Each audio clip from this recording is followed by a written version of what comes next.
Hi, it's Jonathan. Why don't people know anything?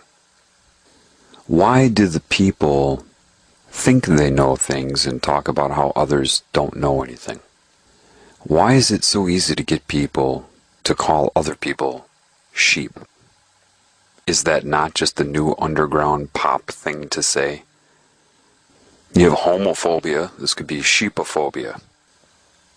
Everybody calls everybody else a sheep. They talk about how they're awake. People believe that if they watch a 6-hour video by David Icke, or watch Endgame by Alex Jones, or study the Illuminati online, they believe that after doing so, that has anything, in any way, to do with being awake. They believe it. I'm not kidding. They can't get enough. Addicted to posting their opinion in a forum.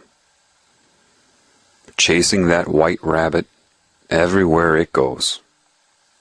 And they call themselves awake because the system wants you to call yourself awake. It loves that. Cockiness, arrogance, and hating other people. And as you're sucked into this, it is consuming you and you don't know it. You don't even realize it. You just prefer to be able to call people sheep. Perhaps subconsciously you resent that you were called a sheep. You want to be able to say it too. The naivety with that is that you don't know anything that they know. And they know you don't know it. You're not hurting their feelings. You're making them laugh at you. Because you're eating up mostly propaganda that they have distributed. Calling yourself awake and pointing your finger at them, and you are hardly enabled to deal with them or even your own self. John, tell me why. John, give me. John, tell me another answer, please. And can you answer this question for me? And what's your opinion on that? You owe me a response. I owe you a response? How much am I getting paid to do this? Oh, that's right. Nothing. I couldn't even count the number of people that have declared being awake to me. Couldn't do it. People are very easily controlled. All they have to do is create a new subcategory of personalities. Right now you have the jocks, you have the rednecks, you have the goth, you have the preppies, you have the business people and the whatever. Now they have the awake people. The reason nobody knows anything can only be explained to you by a metaphor, of course. In this realm you can only use metaphor. Think of the difference between a broadband connection and a 56K connection. Now, there are people that know what is occurring in this reality. Many of them joined secret societies. So it's not that they have knowledge, it's just that they have acquired information. They went in reverse. You see, true knowledge is true knowledge. Those with understanding understand what I just said, those without don't. It's pre-symbol.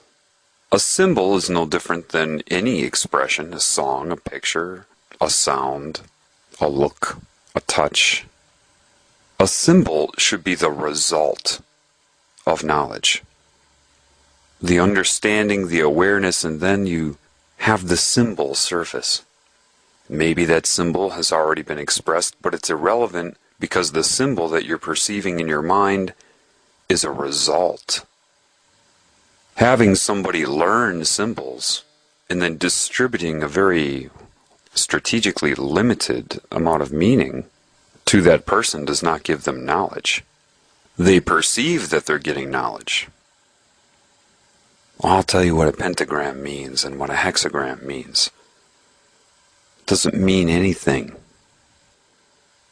For example, I could say the word gum to some bubblegum popping dizzy-minded cheerleader And the only meaning that she may come up with when she hears that word is chewing gum.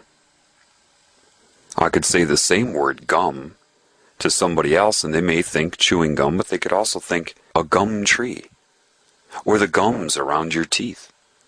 Could say it to another person, they'll think chewing gum, a gum tree, gums around your teeth, but maybe they're thinking even deeper. Maybe they have a deeper understanding. Metaphorical comparison to other things. Gummy substances used in construction. Maybe molecular assessment. I only used one word, a phonetic symbol, written if you're looking at it. The meaning transferred by using that symbol is directly dependent upon who is receiving the information. If it's the cheerleader, she's only going to get a very limited amount of understanding, just enough to communicate. The line by Gene Hackman in the first Superman, some people can extract the secrets of the universe just by looking at the ingredients on a chewing gum wrapper, is absolutely correct. What that means is you can get a lot of information just by being aware. The creases in the paper, the spacing between the letters themselves, the space around the letters, all the nuances. Now, unfortunately, I have to say that this is a metaphor, okay? A metaphor. That does not mean that you should go and try to learn as many meanings as you can for each word that you know. That would have nothing to do with anything. That was just a metaphor that I used. If you think of a symbol, and you look at maybe the shape of the number 6, you can be told what that means. But perhaps if you're bathing in knowledge and awareness in life, suddenly you have an understanding, and then a symbol like 6 comes up.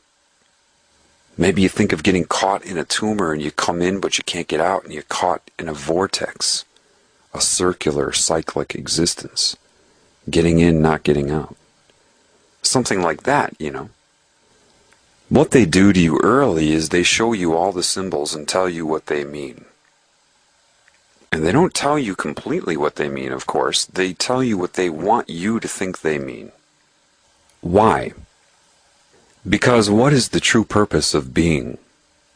Before you incarnate, you are. You would say, I am. When you do, you become your being. What is the purpose of that?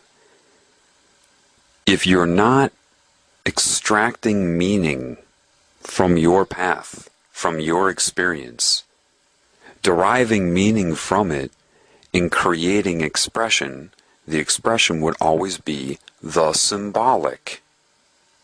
A picture, a touch, a kiss, anything, an image, right? If you're only copying what they've told you things mean, and replicating what they've told you to use them for, and how to use them, how to speak, how to think, what means what you're supposed to do, what the meaning of your life is.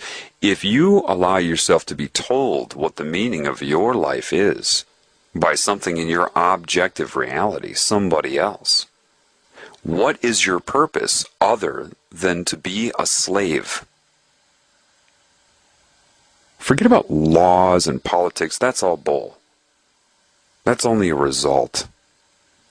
If you're not creating, and the only way you're going to create is by extracting meaning from within.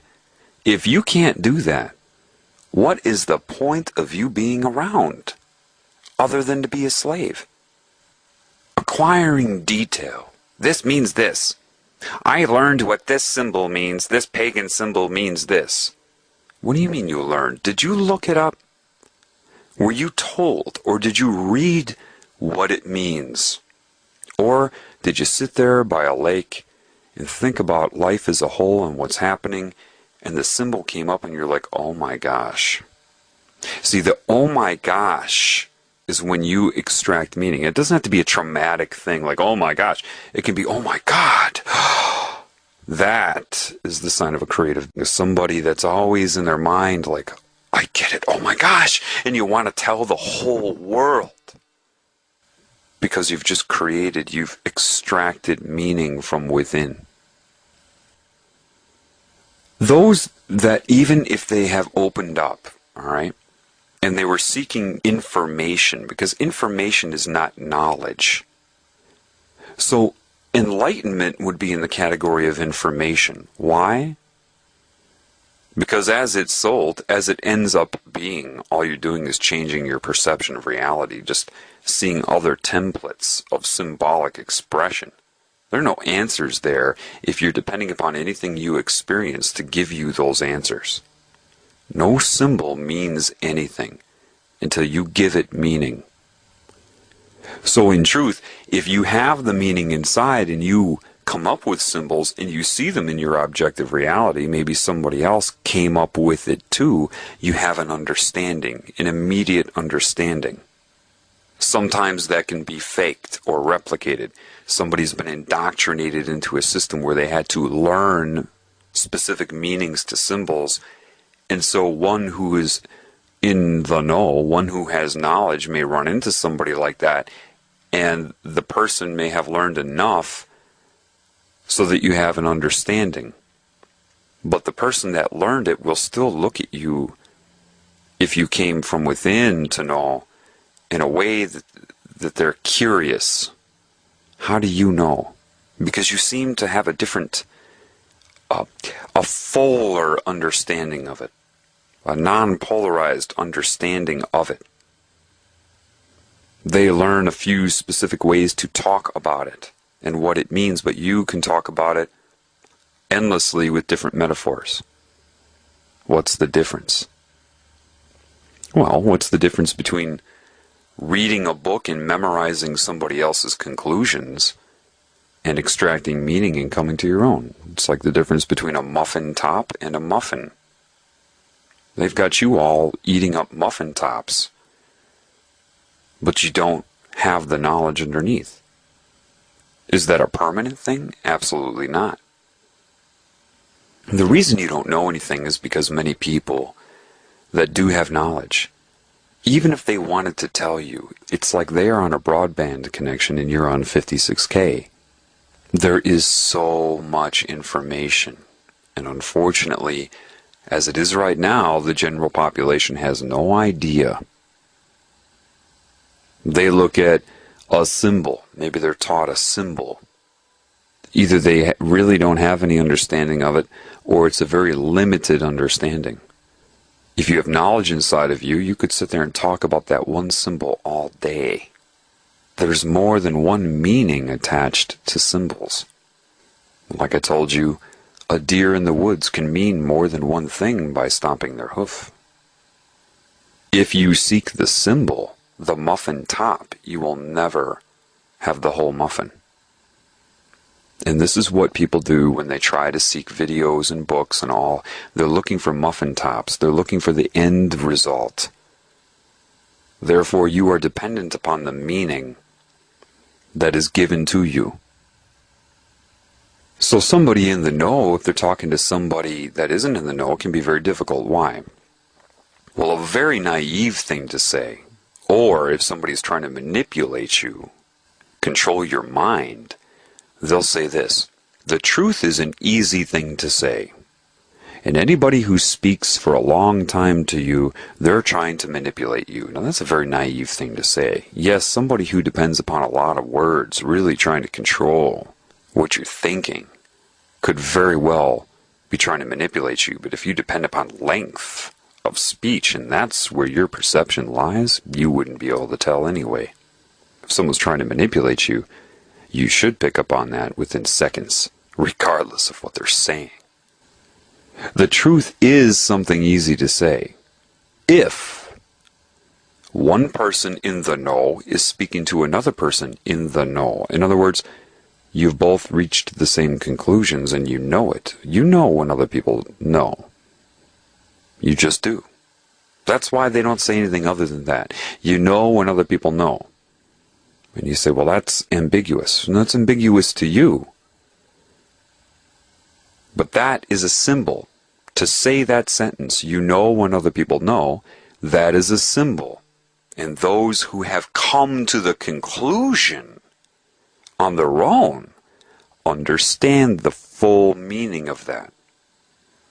Those who may have heard that from some philosopher, and they were told that that philosopher was brilliant, so they decided to dwell upon things the philosopher said. If a philosopher says to you, you just know when other people know. Well, you trust that philosopher because everybody has given them a 5-star rating. So you think, well, that must mean something, so I'm going to sit around and think about it. You can't sit around and think about that. That is a result of so many experiences.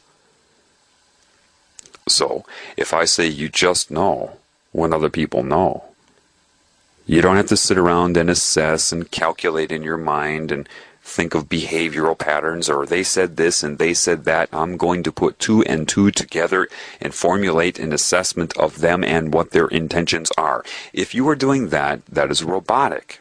It's nothing against you. If I were against you, I wouldn't be trying to help. It's the conclusion that matters. If you reach it on your own, because a conclusion is a symbol.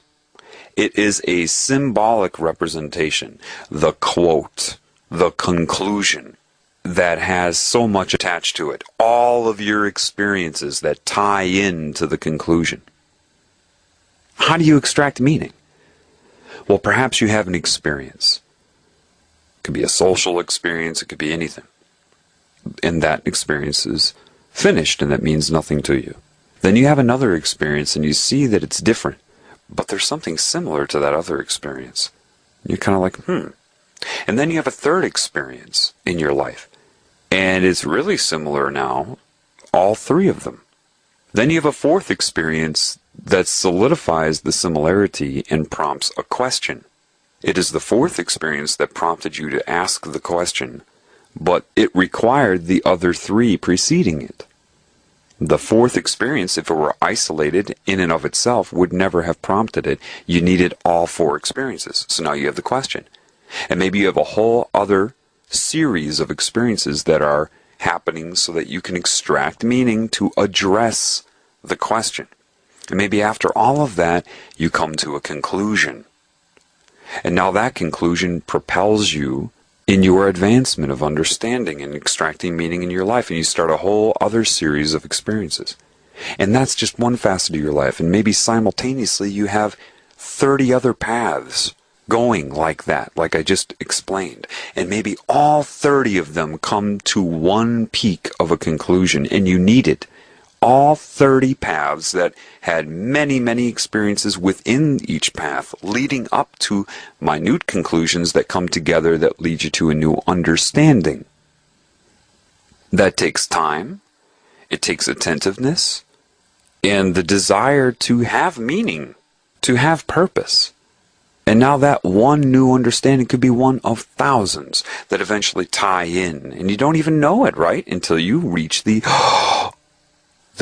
oh my gosh. And all of these things come from within.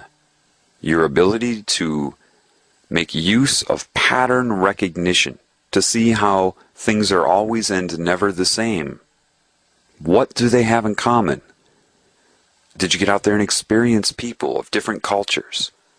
Were you too busy trying to project your culture onto them and see what they would say? Or were you trying to figure out what you had in common? I did that my whole life. In the moment of doing it, I didn't really necessarily know why I was motivated to do it. My spirit did, but my conscious mind didn't. Your spirit will lay breadcrumbs for you throughout your entire life or path.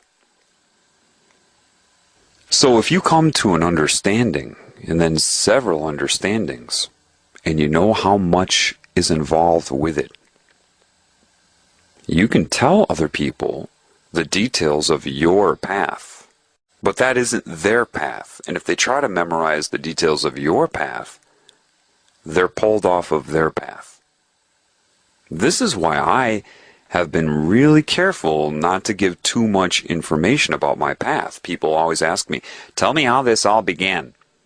Tell me more about your dealings with entities. Well, hold on a second. What if that isn't your path? And the details of my path are irrelevant. The understanding is the important thing, the conclusions I reach. And I can share conclusions with you to motivate you. But I can't have you memorize my conclusion. So I have to have a delicate balance of rhetoric with the information. And the information is not volumes of information. It's enough to make my point clear. It's enough to show you that I've learned. But I don't want you to memorize the details of my life. One who really cares for you will be attentive to that. And the idea of indoctrinating somebody with an oath is absolute evil. Why? Because they're declaring they do not want you to be a creative being and extract your own meaning. You will go through steps in which they will spoon-feed you meaning. And because it's more meaning than you had before, more knowledge, you're really impressed by it. You think you're actually getting something. You think that you're being empowered. When they know that by keeping you from being able to extract meaning on your own, they've got complete control over you. They've pulled you off of your path. But if they did that successfully, you would never even have thought of that, now would you? Because you won't extract your own meaning, you see? Nevertheless, somebody with a lot of knowledge, if they're on a broadband connection and they're speaking to somebody in a 56K connection, it's anything but easy to tell the truth. Like I said before, one in the know can say the truth very easily to another in the know. If one in the know is speaking to an individual that is not in the know, saying the truth is anything but easy. Why? Because of what you know of the enormous gaps that they have. That you cannot just say the truth because they'll understand the words with the limited understanding they have in their concept building by society. But they would need to go through so much. And you know that they don't believe that. Telling them that makes no sense to them. They say, the truth is simple, you should be able to give me a simple answer. And then what happens is the people that have knowledge get very frustrated. The very moment you interrupt them or cut off what they're saying to you when they have to extend great patience to try to tell you the truth, and you cut them off and want to give them your opinion, or you tell them that you agree with them or disagree. To somebody in the know, when they're speaking to somebody that is not in the know, when the person that is not in the know says that they agree or disagree, both of those things are offensive. Because they know you should just have your mouth shut and take in what they're saying, and a lot of what they're saying will be rhetoric. But I talk to people like this all the time. They completely ignore the rhetoric. I'll use rhetoric. That if they had wisdom, they would understand at least, okay, there's something with this, and they blow it off. They go, yeah, but anyway, and then I blow them off. And they have no idea why I blew them off. Or people will just bombard me with questions. Questions that are what you call loaded. Anybody in the know would say that's a loaded question. Because you lack so much just in the fact that you're asking those questions shows how much you don't know. And you ask them in a very naive way. It's not your fault, but you expect a simple answer. People will go up to somebody with knowledge that has required an entire lifetime of attentive awareness to their experiences, detailed and disciplined effort to extract meaning from your life, and they ask you a simple question and expect somehow that you are going to be able to transfer a lifetime of understanding in 2 or 3 paragraphs. They truly do. They do expect that, otherwise they wouldn't ask the question. So you have this huge gap between those who are in the know and those who are not in the know. Those who are not in the know do not know they're not in the know because of how they have been taught to think. They have been incorrectly instructed. in their thinking process itself. They have been taught to look outside of themselves for answers. They have been misinformed about what answers are because they've spent their whole life having the meaning spoon-fed to them. They think that's how it works, so you ask a question and somebody can spoon-feed you the answer. And because you lack any meaning or an understanding, you don't understand why that answer is wrong, limited, or even misleading you. You can't. Based upon that, based upon how you've been instructed to think.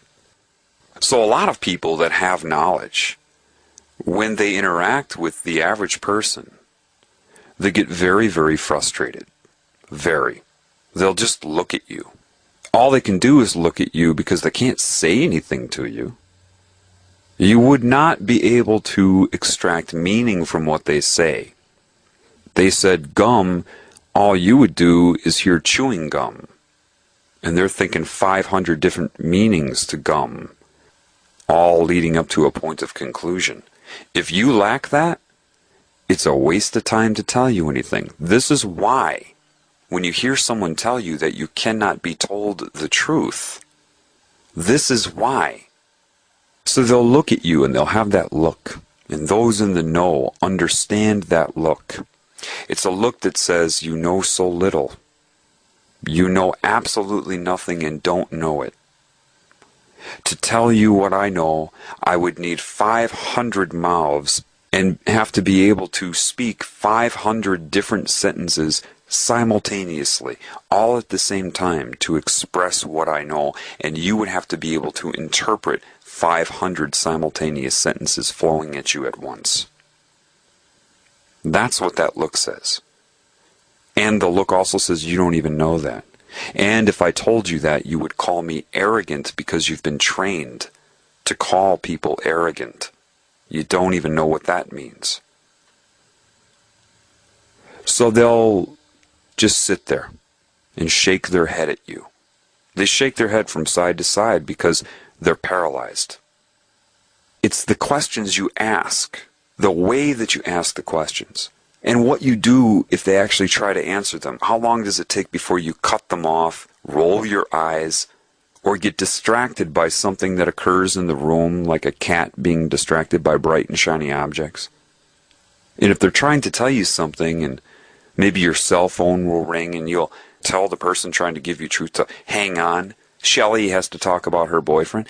Okay, hey, you're not going to get the truth. You're nowhere near prepared to even comprehend anything that is true. And then you say, come on, just tell me.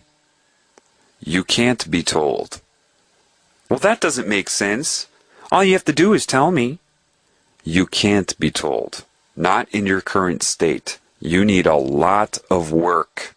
And you don't understand why you need a lot of work. That's what it comes down to. Now, nothing is 100%. Am I saying that every Freemason has been spoon-fed? No, there's a lot of intuitive people that probably joined that. But they were naive enough to be sucked in. But some of these people may want to tell the world things. Maybe they thought, you know, this isn't fair. I gotta tell them what's going on. And they tried. Maybe they tried with a few people, but they got the rolling of the eyes. Or the person that they knew nothing, tried to debate them. They're so far out of the know that they can't even recognize truth when it's told to them. Do you know that the majority of the people that look up information on the Illuminati point their fingers at people in the Illuminati? If you actually sat down in a room with these people and were allowed to ask them questions and they had to be honest with you, if they told you the truth, you either wouldn't understand or you would roll your eyes, you would laugh at them. I know enough to know that. A problem with somebody in an organization like that is not only are they separated from you, they're separated from you because they cannot relate to you. Because what you think is not what they think is. That's first and foremost, and that's by design, by that which sucked them into it. They're also controlled by an oath with fear. And it's not just fear of death. They'll use threats of the unknown because these people are shown different templates of reality. And they say, we control that too. So if you do this, it's not over when you die. We'll get you here, here, and here. And they don't know any difference.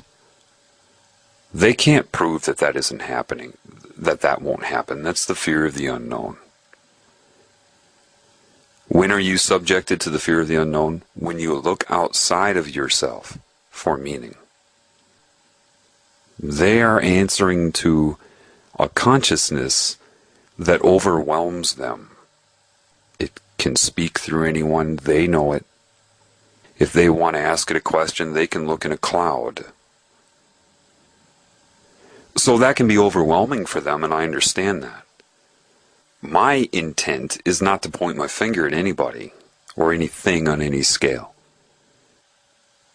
I don't have a goal, because in eternity there is no end. So how could I let the end justify my means? That would be a backwards, cancerous approach. That's the same thing as looking for a symbol first and then trying to learn the meaning. There is no end in eternity, so how can that possibly justify your intent now? To try to seek some goal or worry about whether you will succeed or fail. Once you are thinking about that, you corrupt your means. Let your means be your means in any given moment. To feel and express the truth, to see what gives you joy. What makes you feel alive, not elated. I'm not talking about pleasure or manic behavior. I'm talking about calm meaning to your life. When you give and you feel what you feel. You cannot let whether you think you're going to fail or succeed drive or motivate your expression now. If your expression is the correct one, of truth, of spirit, you have to trust that the results will always be the correct one. If your expression is the right expression, your perception of any result will be a correct result. The people in these societies are sucked in, then they're blackmailed. Because even though they believe they have all of this knowledge, some of it is filtered in their mind by the consciousness that controls their minds. So they don't think about certain things. Controlling of their mind to make them deviate in a way that society would want to pick up stones and throw them at them. Because society is corrupt too. That's why they're so judgmental. These people are scared of that type of persecution. I understand that. I'm not going to point my finger at them for being scared of it. Rather, I would like to go through it in some ways myself and show them that it's worth it. And show them their own value. I want to show everybody value. I'm not polarized here. Because that's what's in my heart. If I feel like a healer, how can I look at somebody with a disease and just focus on their behavior and be too stupid to recognize that their behavior is a result of a condition? Now, if I have true wisdom, wouldn't I address the condition? I would only focus on somebody's conduct throughout their life if I had a very small mind and had no capabilities, no abilities, no talent, no gift to give, no ability to create. My desire is to heal both myself and everything I see, and not carry the whole world on my shoulders when I do it, but rather be moment to moment. Since everybody else is ignoring the problem, the majority, and I say, wait a minute, that person doesn't have to be that way. They don't have to be corrupt, and I know it because I've watched my own corruption get healed. So if it can happen for me, I know it can happen for somebody else. I would be what you call a fool. The one that comes in with the hat and the bells? I would be a fool to blind myself to the whole picture and not take everything into account. That includes my own behavior, my own path, because that's where I'm going to get any knowledge from anyway. Which is why I told you before, I can't give you too much detail about my path. I don't want to lead you from your path. It's the knowledge that matters. A lot of it has to be rhetoric or just guidance, putting two and two together, but without details that you're going to memorize. I don't want to tell you anything, I want to show you. And all I can show you is what I've experienced. I have no interest in reading something here, watching something there, and then making a video about it. Why? That's not me. That's not my creation. The other people already did it. I don't need to do that. If I do that, I'm just taking up space anyway. I'm a repeater. If I can't add to something, then I have no reason to be talking about it. I've been walking a path where I've been forcing myself to extract meaning. And it's a struggle at first. But the more you do that, the more you make yourself put two and two together from your own life, the better you get at it and the quicker the information comes. I promise you. Don't discourage yourself because you can't extract meaning the first month. That's like I said before. You pick up a guitar and you think you're going to play like Eric Clapton and you can't, so you think, screw it, and you put it down. Well, you're out of your mind to think that in the beginning. You've got to put some effort in. Some people, they don't even listen all the way through my videos. They listen to the first 4 parts. And then they question me. Then they send me questions. Because they have no attention span and they're not driven correctly. They want immediate gratification as they've been trained to want it. They don't put in the effort to listen to the whole thing. And had they listened to the whole thing, they never would have bothered me with their questions because they would have seen, they would have gotten the answer they were looking for if they listened all the way through. This type of impatience is by design. Anybody that's been indoctrinated into this stuff doesn't tell you what's going on, but it's not just because of secrecy. You've got to see the whole picture. They know how much you don't know, and they would get tongue-tied trying to tell you because they know how you are programmed. Once you see the truth, you see how everybody is programmed. And it's that programming that they use to try to perceive their reality, and the programming is wrong. The way they're looking at things is wrong. Completely wrong. How you're resolving images, even. And they don't know how wrong it is, so you get tongue-tied. Maybe you just write clever lyrics, you become an artist, because you don't know how to tell people. You just don't know how, right? For those of you that know what I'm talking about, you get tongue-tied. So what is needed? What am I doing? I'm doing what I can. But I have had a path, you see. As we all have had a path. And your path is where all of your answers are. Every person listening to me right now. For what you need. Do you hear what I'm saying? What you need as an individual to know yourself. To know what you need to know. You've already been shown. And don't ever let anybody tell you that it's too late. As long as your memory works, I don't care if you didn't extract meaning from your experiences while they happened. What are you going to do? Quit? Say it's too late? If you can remember your experiences, you can sit by yourself on a couch in the woods without any input from anybody and think it through. What has your life been showing you? Pattern recognition is the most important tool. It is the spirit that guides that ability. Now, this is very important. Hear me on this, so that you people understand something. Do not objectify the spirit. When I say objectify, that means an object or thing outside of yourself. Some God watching you, looking down on you. Don't do that. You're tempted to do that. You want its help, right? You can't perceive the Spirit. No matter how hard you try, you're not going to be able to do that. And as soon as you objectify it as a deity or something that is trying to help you from outside of you, you get into real trouble. Why? Because that can now be debated. If you're going to put the author of life outside of yourself, that means you're looking outside of yourself for meaning. Therefore, debates are also outside of yourself. So one day, you may be really faithful. You may feel so much confidence in God.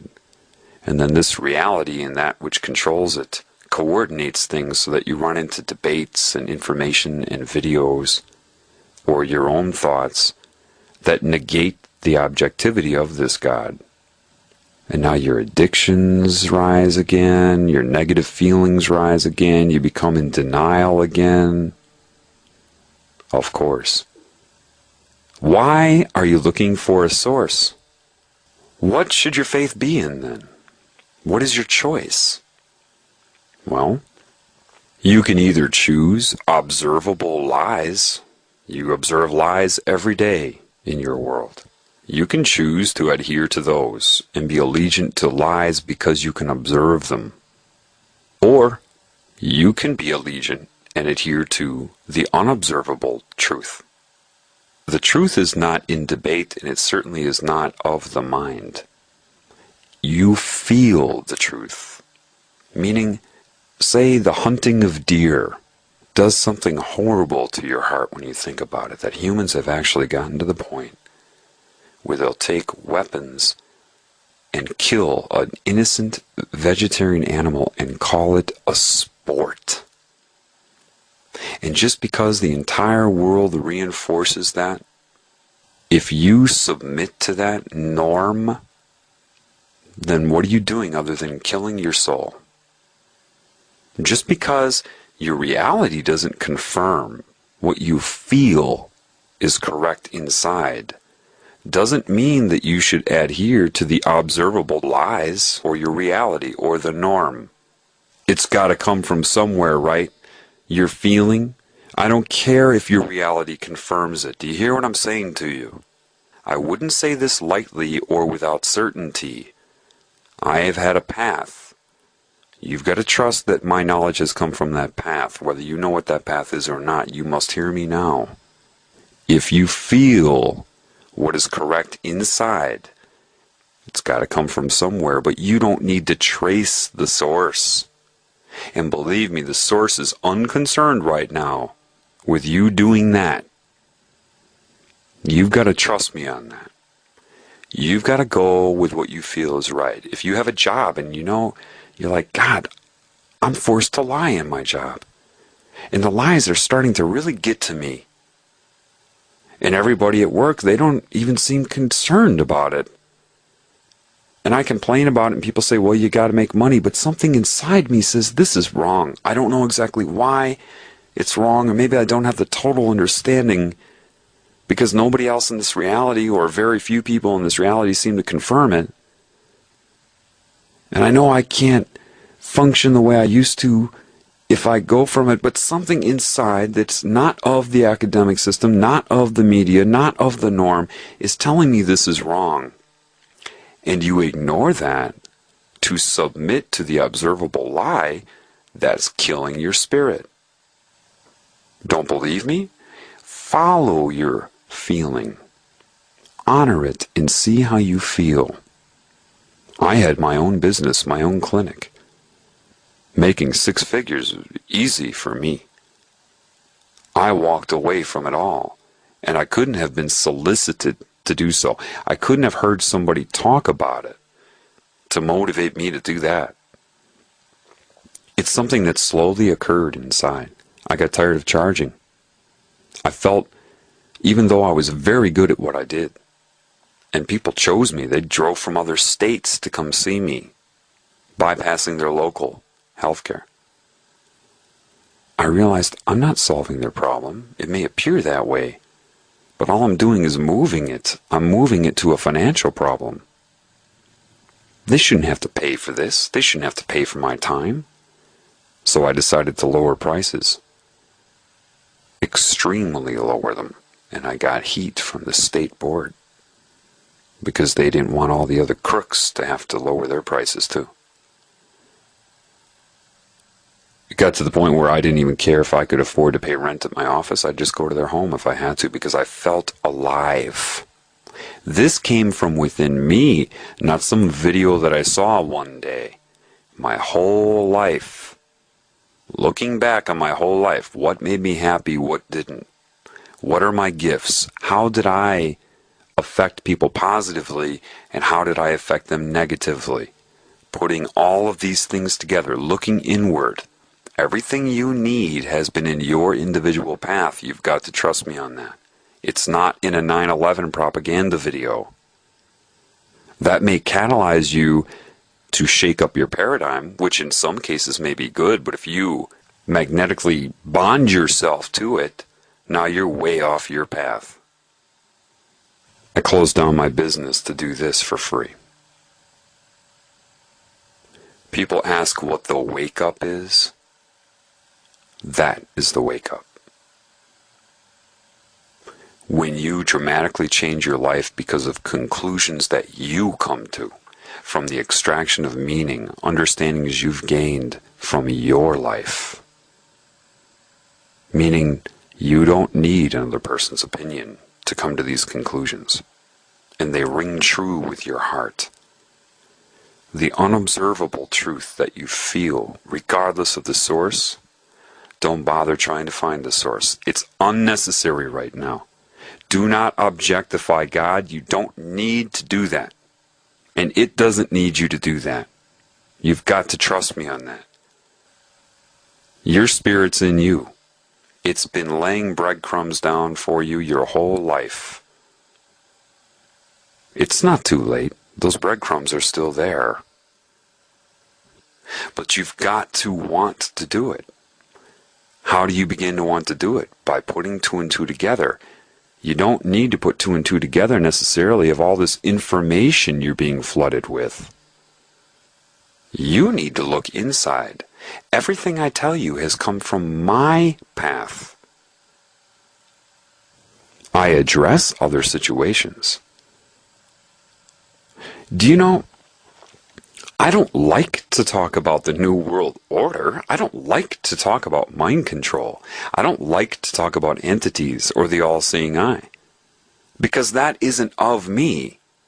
It has nothing to do with me or what makes me me. That's why I don't like to talk about it. Why do I? Because it just happens to be something that is keeping all of you from knowing yourself. So unfortunately, I have to address it. And I'll address it in a broad recording like this, but day to day when I meet different people, I don't go up and talk about the New World Order to everybody. And that's another thing, people. I get a lot of people, John, how do you handle these entities? I'm starting to open up my psyche and you know, they're doing these things to me. Suck it up. I don't know what to say other than that. I mean, I get a lot of resistance on my path. I do. Some of it really, really sucks, but you know what? I'm not a paraplegic in a wheelchair that needs to blow in a straw just to get around the block. And I include that into my understanding of my life. I don't censor it so I can be a martyr. There are a lot of people that have it a lot, and I mean a lot, worse than I do. Different types of interference in their life. I have a different type of resistance. But I'm not, like I said, blowing in a straw. I'm not somebody that has chronic debilitating back pain where I can't even stand up and I have trouble falling asleep because of that. There are people that have it worse than you. The girl that I showed you in the beginning of the Next Phase video, I'm not her. Why would I set that video up that way? I wanted you people to see how quickly you get emotional. And then you were emotional, you wanted to defend her, and right away did you point your finger at the Illuminati, forgetting about the beam in your eye. I mean, what is it you think you're going to do? Overcome them with wrong-mindedness? Without knowledge? How long would it take before you would do the same thing they're doing, whether you think you would right now or not? If you actually overcame that and became the new controllers of a hierarchy, how long would it be before you decided that because you're in control, you have to make some decisions about humanity? And don't think you would avoid the all-seeing eye. If you rose up to that level, you'd have a little meeting.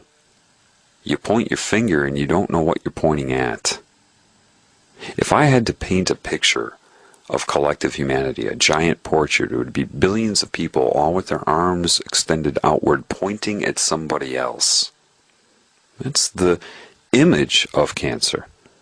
The sound of cancer is noise. I'm right, you're wrong. I'm right, you're wrong.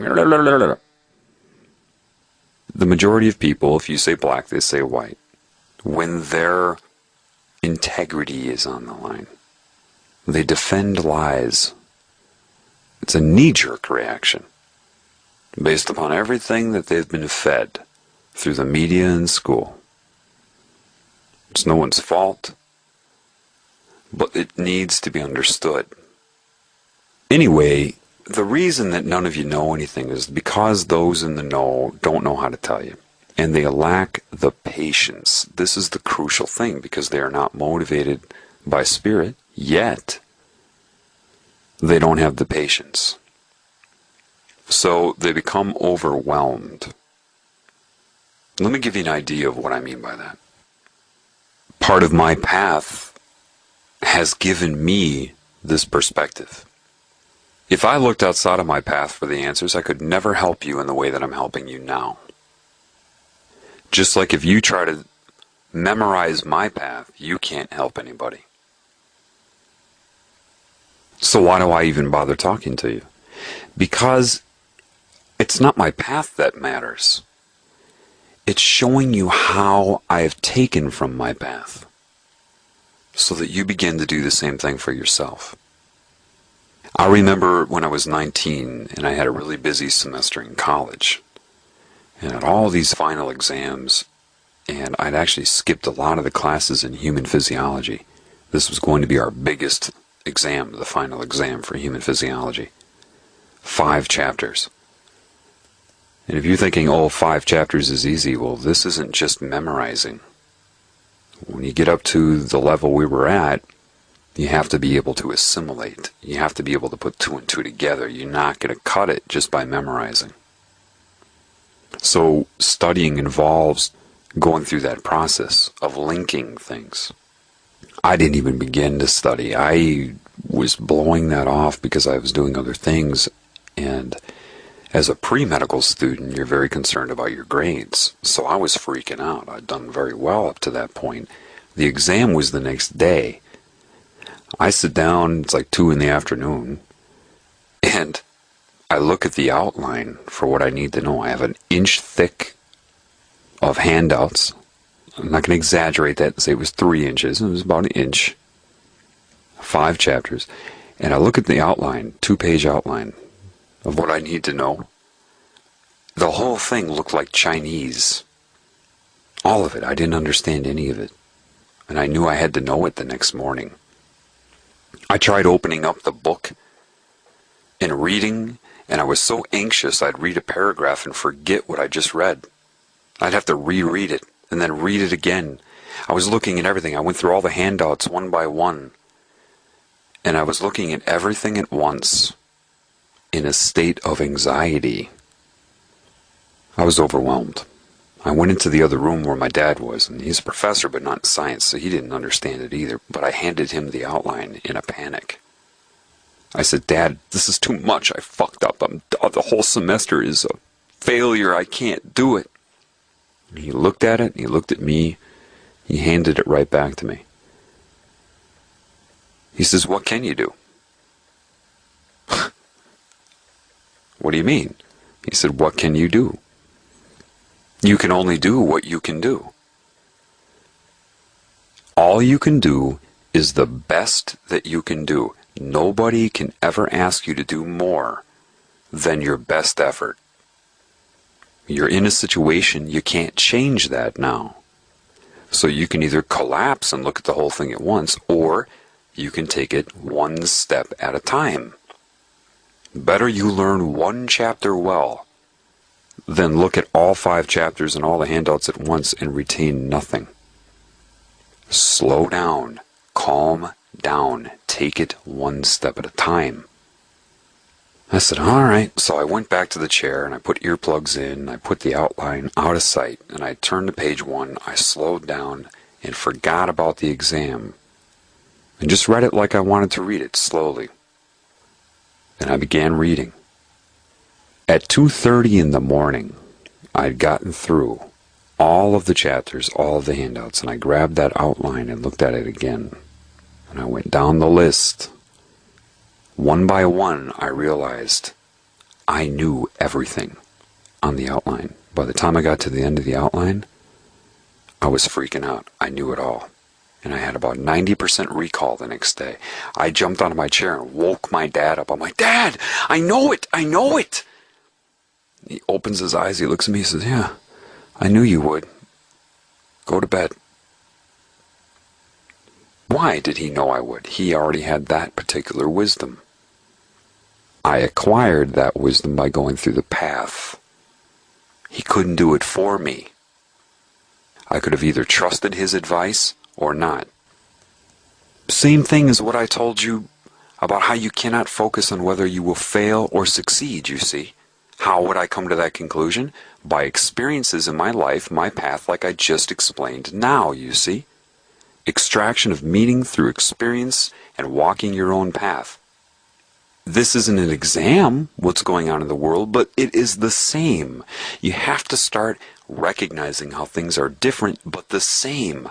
Pattern recognition, the energy, the understanding, the wisdom of that has helped me with what I'm doing now.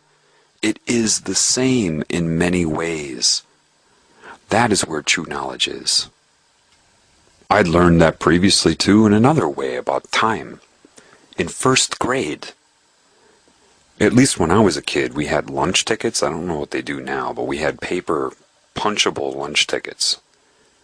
And so every week, one kid in class would be designated the one to hand out the lunch tickets. So me and some of my friends had this contest. How fast could we get the lunch tickets handed out to everybody in class, right? So they did their thing, and they all had their time. Then my week came up. The first day I was all raring to go, and as soon as I got those lunch tickets, boom, I'm just flipping through them, looking for people, trying to find them as fast as I can. They're running over to their desk, looking for the next person, running over to their desk. And after that, I beat the time. I had the record time. The second day I did it, I was within like 10 seconds of the first day. But because I'd already had the time, and I thought, well, gosh, I'm going fast, it occurred within me to wonder about something. I wondered, how fast am I really going by exerting this much effort? First grade. I realized the only way to find that out is to go really calmly and slow, as if I was just doing it normal. So on Wednesday, I got the tickets, and I slowly went through them. Was clear when I saw the name and walked over to their desk, looked at the next name, walked over to their desk to give myself a control, the regular speed, to see how fast I was going. So I walked through the whole thing. When I was finished, I beat my other times by almost 30 seconds. Then I had a new wonder, a new question. Why did that happen? Why do you think? Because I wasn't in a panic. I may have ran physically fast from one desk to the other, but when I was going through the names, my mind was chaotic and cluttered. I wasn't resolving the name and resolving the person's location in the room as fast as I was when I was calm. So the whole thing together happened quicker when I was calm. Just so you understand, if I can extract that just from my life, do you think it's possible that a social engineering agent or a mind scientist, propaganda agent knows the same thing about the human mind? that when it's in fear, anxiety, or panic, that it cannot think, it cannot retain? Do you think that might have something to do with how they're flooding you with all of this stuff about the New World Order, mind control, FEMA camps, all at once, and using fear? Do you think they may know that your mind will lock up and you won't be able to put two and two together? Is that a possibility? I just want you to consider that, okay? Look at what Alex Jones does with his movie Endgame. By the time you're done watching that, where's the solution? You're overloaded with things that you are not ready to hear, and you're not in the right state of mind to hear it. When I saw that, I applied all of the lessons that I've extracted from my life and the knowledge, and I'm doing what I'm doing now. What is that? You see, I learned pretty quick. I was guided by my spirit to correct my errors. You see, when I first came on YouTube, when I first came on, I never planned on putting videos. The only reason, people say, what does Adam Pants mean? There's no meaning. I have a friend named Adam. One day he needed to make a username for something. I don't know. I'm sitting in his house. I'm like, come on, just come up with something so I can send you this link or whatever. I think it was email. He couldn't think, so he's just looking down in his lap, and then all of a sudden he types Adam Pants. I'm like, Adam Pants? He's like, yeah, I'm Adam. These are my pants. And I started laughing. That made me laugh. Well, I think I wanted to send somebody an email or make a comment, and I couldn't think of a name either, and I never thought I would put videos. I didn't think it mattered. So because I couldn't think of a name, that made me laugh, so I'm like, okay, Adam Pants. So I just put that there, and then it stuck because I put the first video up under that name. But there's no meaning in that. I mean, maybe synchronicity of life, maybe Adam and Eve, now we're Adam with pants, I don't know. But, I mean, that's where that came from. Anyway, my first video on YouTube was me experiencing anxiety. I knew how much I knew and what I was aware of, and I knew that the people that would be listening to me didn't know, and I knew that part of what they didn't know was that which would keep them from paying attention or believing what I'm saying. It's not that I couldn't make them understand, but I knew the control over beliefs in the mind was strong enough to get them to turn away from the video before I was able to show them. Meaning, I knew I could explain it. I knew I had that ability, but I was very anxious because I knew I could feel that a lot of people would turn away from the recording because of their laziness, because of their lethargy, their low attention span, their preconceived core beliefs, the rolling of the eyes, their totally programmed minds. Before I could show them that they're programmed, they would click off of the video. And that put me into a huge state of anxiety. And so there was a lot of good information in that, but it was also, number one, the recording quality wasn't very good, but in the beginning I was just bitching and bitching and bitching because I was angry, and I was angry at the future. I was angry at knowing that a lot of people wouldn't listen. I was worried about whether I was going to fail or succeed. Do you understand? And that inhibited my expression in the moment. As I was taken through my path, many lessons were quickly shown to me. What is a lesson other than putting two and two together in your own life, in your own path, and your spirit will do that for you?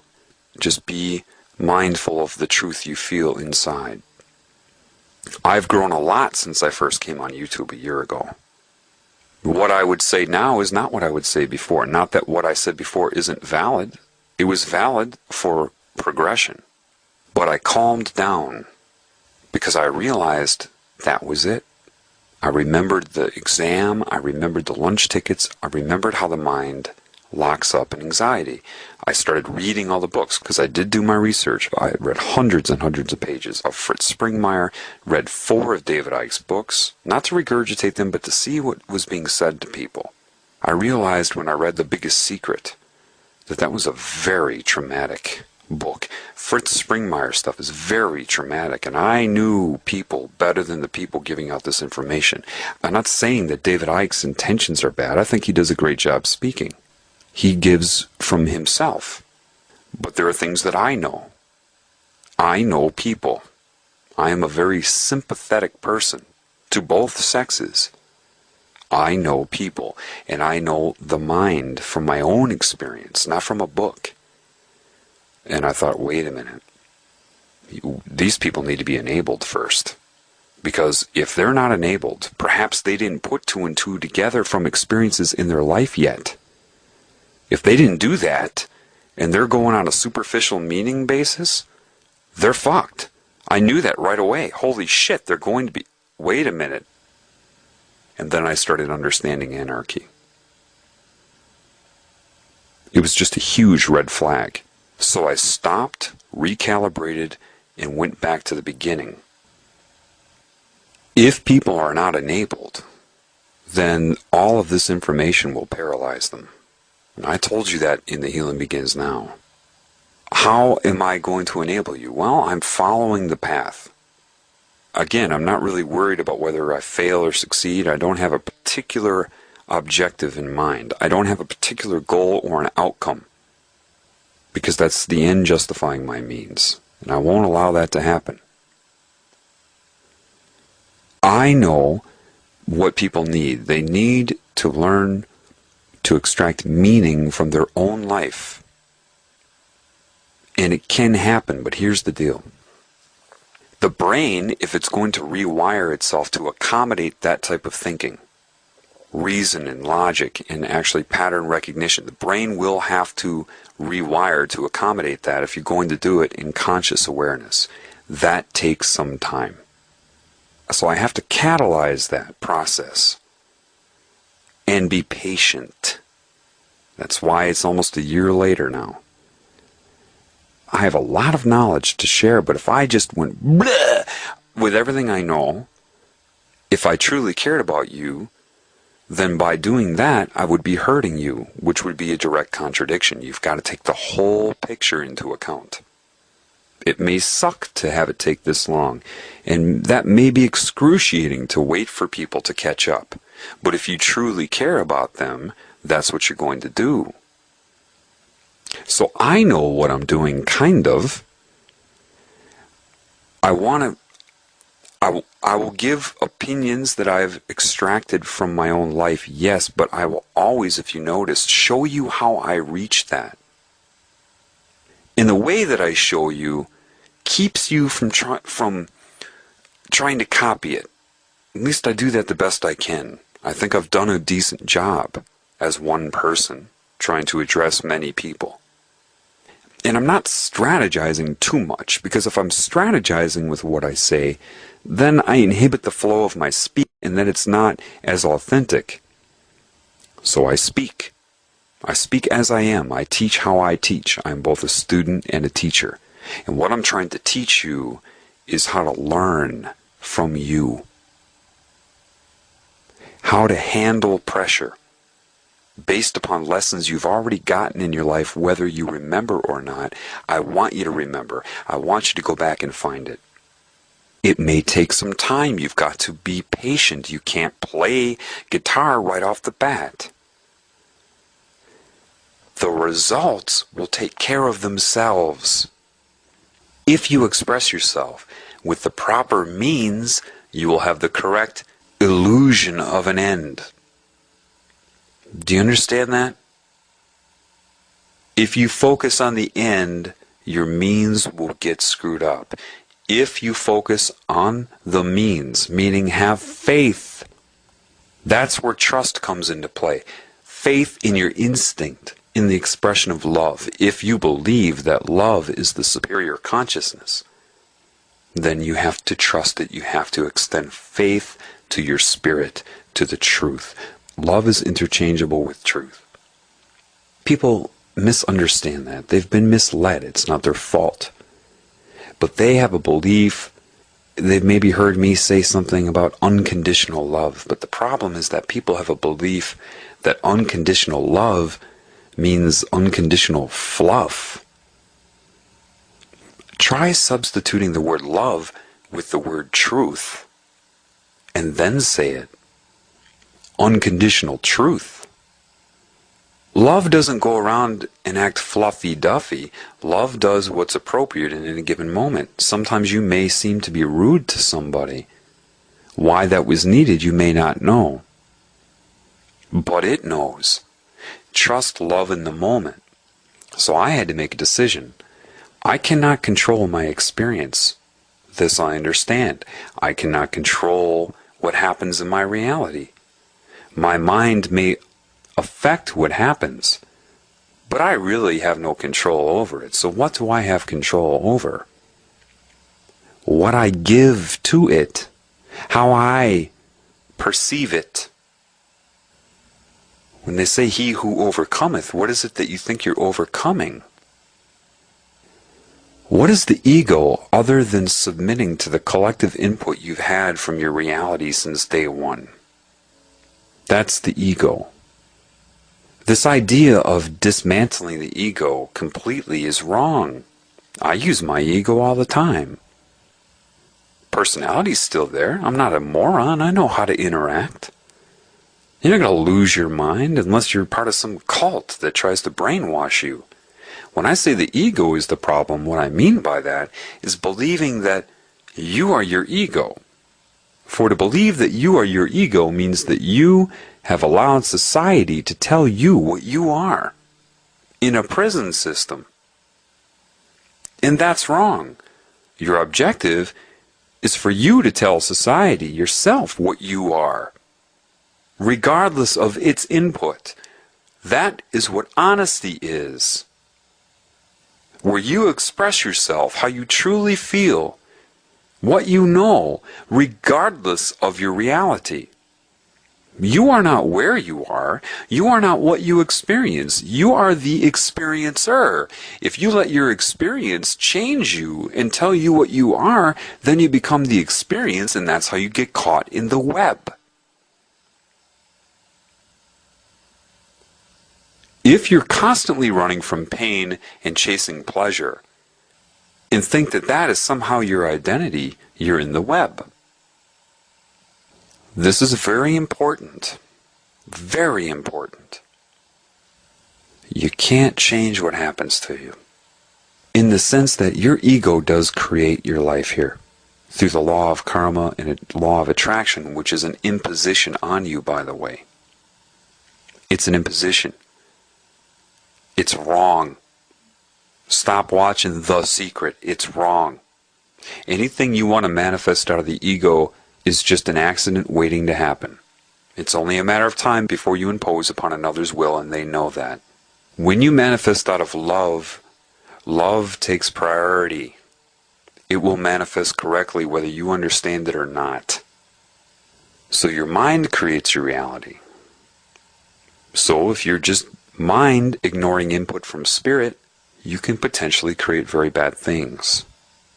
If you submit to the truth, which is what it comes down to, people, it's not falling on your knees and worshiping as some enslaved servant.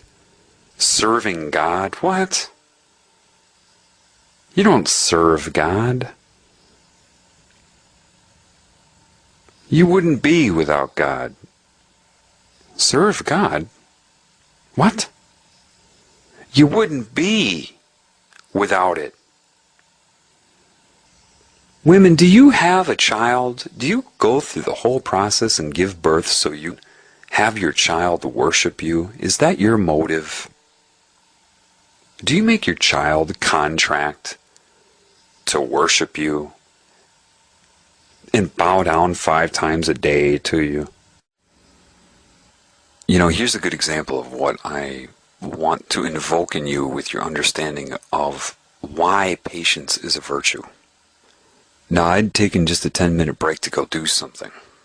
I went driving and I came back. Now, in that 10-minute period, to tell you what went through my mind in 5 of those 10 minutes would take me about 3 hours of linear language, of linear speech. This is crucial, and this is why patience is needed. What happens? Well, if all of that comes into your mind, you get overwhelmed, right? Because you see things broader.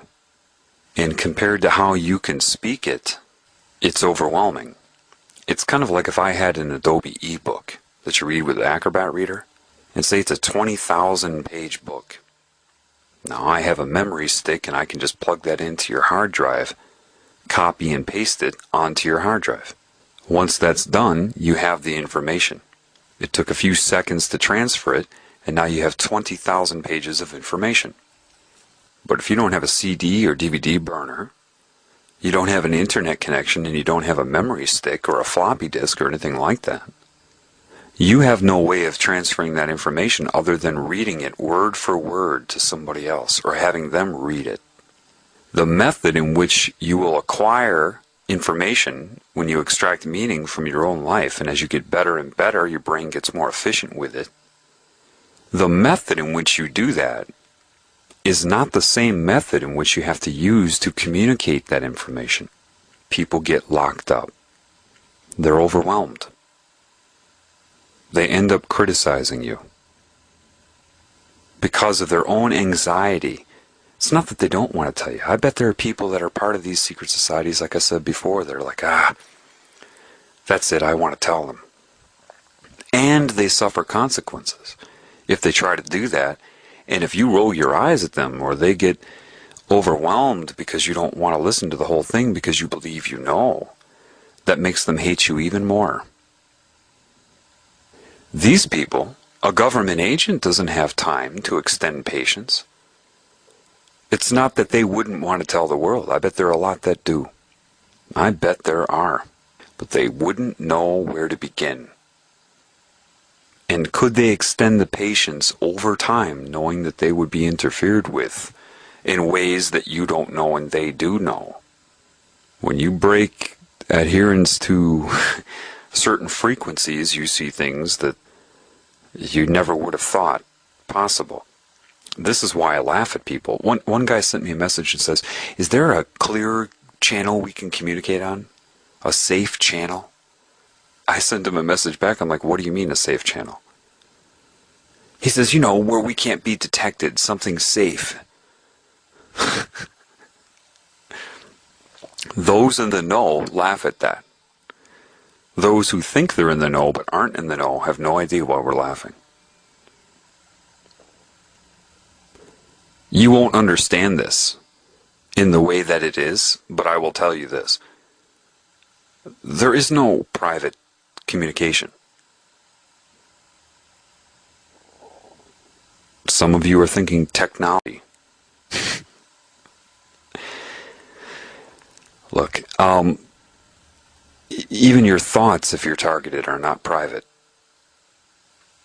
And I'll tell you something, that's a very liberating thing, actually, if you learn from it. If you know your thoughts can be read, why would you lie? And here's the interesting thing. This is why if you adhere to the truth, regardless of source, just the truth that you feel, it can't be beaten. They can invade your mind, but if you adhere to the truth, then you see that as liberating. It's like the balance game, where you stand in front of somebody and you put your hands up and you try to knock each other off balance. You lose that game two ways. Either you get pushed backwards, but if you exert too much force and push forward and fall into the person off balance forward, you also lose. Somebody with correct balance can get you to fall into them or push you backwards. And that's the thing. That's why mind control isn't what you think it is. If they do it too much, that'll propel you to the truth. If they do it too little, you'll naturally go to the truth. If they scare you, then you choose truth over your life. If they entice you, then you learn from the enticement.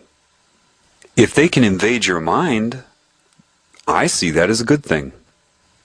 Because if they're going to listen to my thoughts, that means they have to consider them. I welcome it. I welcome people listening to my mind because I'm not pretending to be perfect. They can learn from my corruption and learn how I'm trying to overcome the corruption, how the corruption is being overcome. You have no privacy. The sooner you realize that, the better. If you adhere to the truth in you, what have you got to hide? The only way you would hide that is if you fear the judgment of other people, or if you feel that your body is more important than the truth itself. Remember, adherence to observable lies or adherence to unobservable truth, faith, but not faith in some objective God, just what you feel is right and true inside, what gives you the most joy. Stick with that. Keep it simple. So it's bizarre, probably, for some of these mind control agents and entities, because I actually welcome their observance of me. I feel like I'm on that show Big Brother, where I'm under 24-hour surveillance. That's fine with me.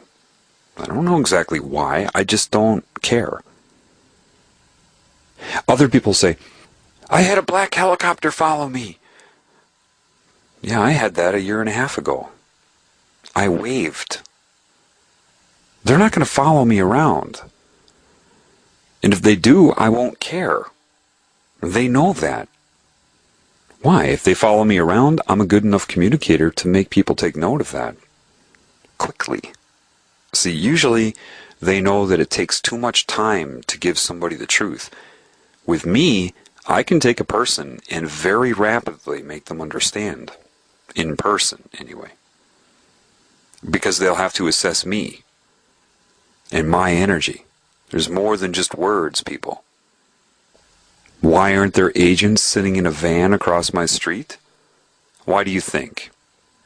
Because I would go right out of my house, walk up to their van and say hi. If they're going to follow me, then I'm going to have them talk with me. I don't care if they're there. I'm going to make them think about it. Why are you doing it? Is your perception narrow? What is the purpose in what you're doing? Why covert? Especially if I'm willing to talk with you. Is the purpose of trying to make me fearful and anxious meaningful? Are you deviating from your path because you're allegiant to something that is forcing you to do so? If you had your choice, would you be my friend or the friend of somebody giving you orders? Be honest with yourself. If they want to sit and watch me, they're not going to do that because they know I'm watched, because they know I know I'm watched. Remote viewers, astral travelers, the whole deal. Why are they going to do the van thing? I already know, and they know that I know. And because they know I know, that wouldn't be as effective as what they're doing to me. What they're doing to me is what they do to people who don't care about what they do to the people out of the know to scare them. And they can't really peg me as somebody in opposition to them. What are they going to say about my recordings for people? What? That they're wrong? That my message is negative? I'm teaching people to be alive. Seek the truth from within, to recognize their own value. That includes a government agent. If a government agent is listening to this, that includes you. And you know I feel that. What are you going to say? Especially if you know how corrupt my mind was in response to certain forms of mind control, and how hard I'm trying to bring out the love and spirit in me in the face of that. What are you going to do? Come on. Criticize me for it, for trying to heal, unsolicited, actually motivated to heal what my mind thinks it wants, and I'm still doing it. What are you going to do? What are you going to say? That you don't respect that? Do I know that a lot of them are under mind control and they're very narrow-minded like everybody else? Yeah. I would imagine it would be hard for them to attack me, because I address them when they do, and they know that I know. In fact, I even had a government agent turn on a microphone and speak into my head once. He said, "Look, I know you don't want to get involved," and turned off the mic.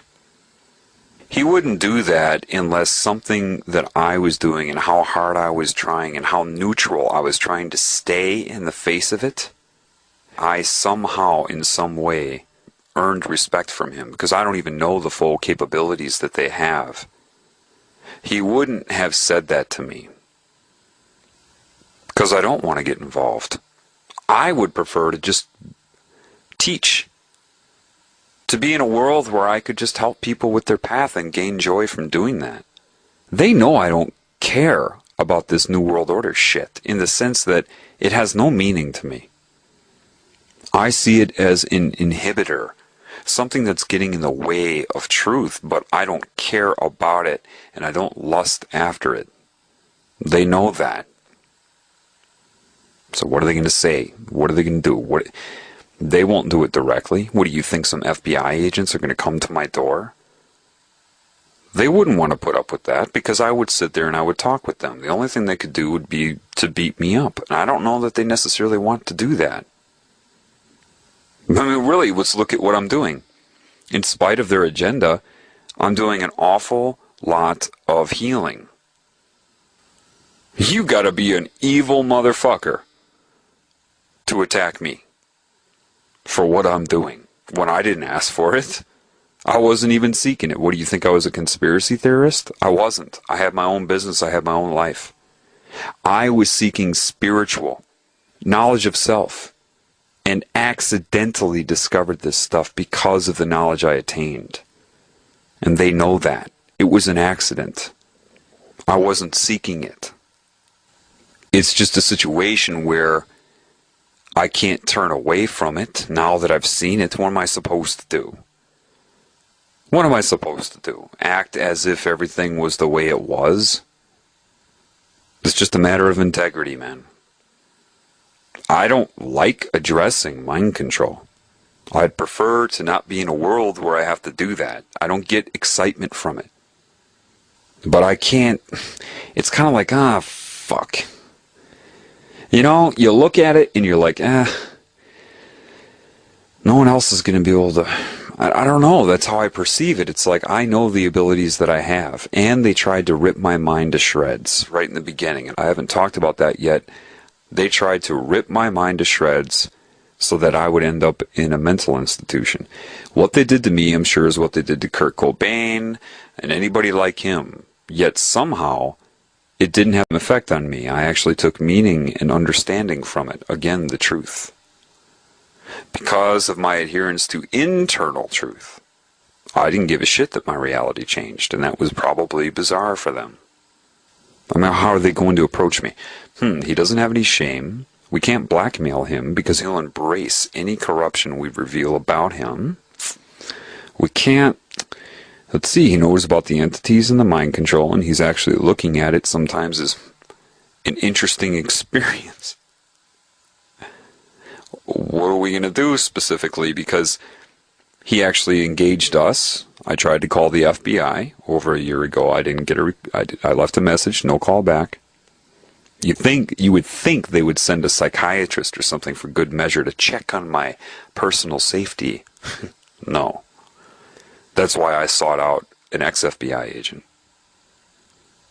That's what I talked about in that interview during Propaganda, Parables, and Perception. I would love the opportunity to sit down with these people. Do you think I wouldn't? And they know that. And when I did it, it wouldn't even be about their agenda. Because that's not what I am about. That's not the experience they would have from me. So, I mean, if I could do anything, if I could get the people involved with this agenda to consider their own path and what life is about outside of the control they're under, I understand that it's overwhelming. I understand you agents are shown things that seem hopeless.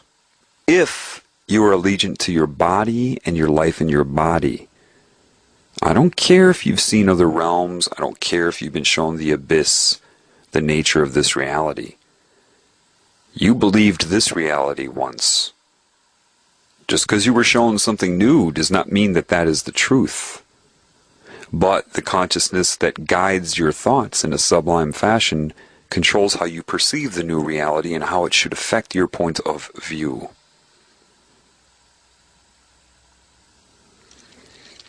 You see, anybody that has their veil lifted this way are buffered from society.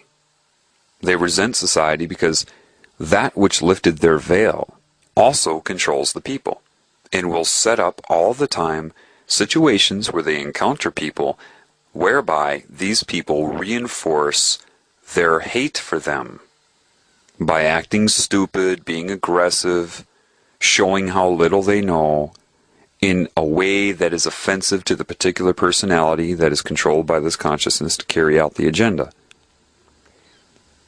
Making them not want to help, extend patience, or anything, but actually resent the people because they magically forget that that which is giving them knowledge is the one making those people act the way that is offending them. See, they're not seeing the whole picture. You talk about an entity, and so an entity is giving you knowledge, and then you come into contact with people that seem very stupid to you once you know certain things. And they'll say things that just happen to irritate you and make you want to shake your head at them. You never take a moment to think, wait a minute, I hate these people. Why do I hate them? Well, they're stupid. What made them stupid? Oh yeah, the same thing that lifted your veil. You got to trust me on this.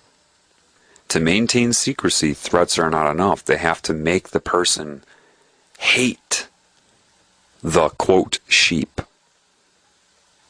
Do you understand? They coordinated that well. These people try to do that to me all of the time. Those that have listened to all of my uploads so far will understand what I'm about to say. Those that just started listening to this will not. And I won't answer your questions about it because I addressed this in other uploads. I get questions, like say I'm thinking about UFOs one day, and suddenly I get a bunch of email reinforcing me to seek information about UFOs. Isn't that interesting? Or I'm thinking about something else, and the emails I get are somehow related to that. Or I think, well, I can't be judging people. It's not their fault they're stupid. And then I suddenly get a barrage of emails of really stupid comments. You think? You think maybe? Just maybe? Anyway, those of you that have listened so far all the way through everything I've done, you know what I'm talking about. This is very true, and you have to be mindful of it. Remember, polarity. Just like they try to control you with Star Wars, right? A Sith thinks only of themselves, and a Jedi is selfless, right? Creating polar opposites. A true spiritual person may appear to be like a Jedi, but that isn't right, because if you're selfless, you hurt the system. Why? You're part of the system. So if you're only giving and you're selfless, then you're not receiving. If you're only taking, then you're hurting the system. Truth would be you have to sustain yourself as part of the system and the system. Both. Selfish selflessness. You have a right to joy. See, there are two energies.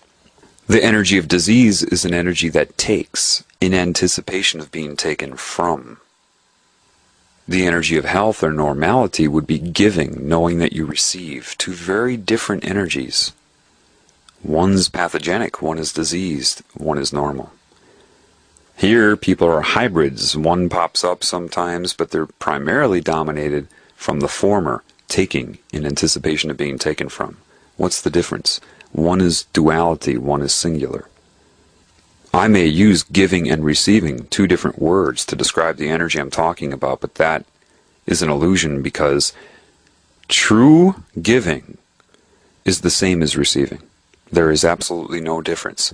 You cannot give a true gift without simultaneously receiving, and you cannot receive a true gift without simultaneously giving. They're one. One cannot happen without the other. Forget about direction. That does not exist. Understand that is normal creation. That's it.